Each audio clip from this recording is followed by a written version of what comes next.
Monsieur Paul Tavernier, vous êtes juriste français, spécialiste des questions internationales. Merci infiniment de vouloir accorder cet entretien à la radio francophone iranienne.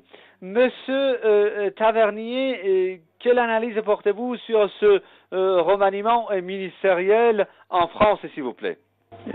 C'est un remaniement qui était attendu et prévu depuis très longtemps et qui apporte peu de changements, sauf sur le plan politique.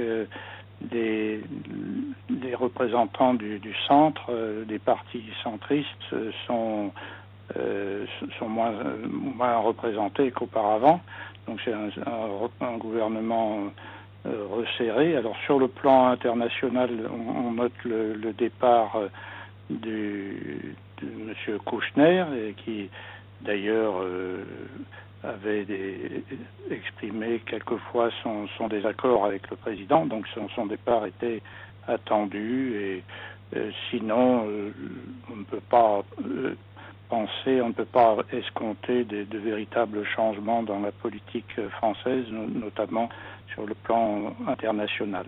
Alors, vous voulez dire que même l'arrivée de Mme Ali-Omari au poste du ministre des Affaires étrangères, ça ne va pas apporter des changements à la politique étrangère de Paris?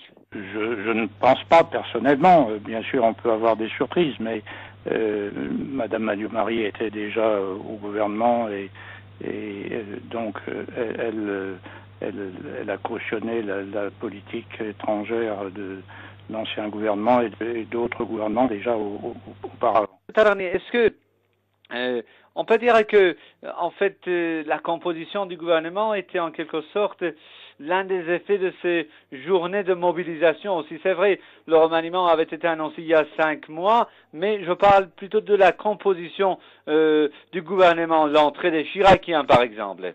Oui, enfin, je ne sais pas si vous faites allusion à l'entrée ou au retour de M. Juppé, mais qui n'est pas vraiment une surprise. Et c'est vrai que l'équipe est donc plus resserrée autour du président de la République actuelle et de certains aussi représentants de la tendance chiracienne.